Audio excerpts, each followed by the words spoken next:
litanga ya mai euti likolo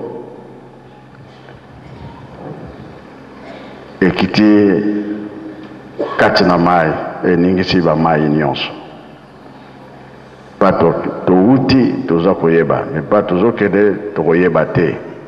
me makasi na mabondeli nzambe alingi akata likambo na ye biso kaka makambo misato bolingo mibeko mpe misala na kombo tata mwana mpe tata Molimo Santo amen. Tuwidi longida sedeto lusikulusu lwa sedeto ndwengoso da sedeto wa nzambe to bikavo tatolazo yesalilazo munankumbase mwana ye mwanda vela munkumbase mwana mwanda velela.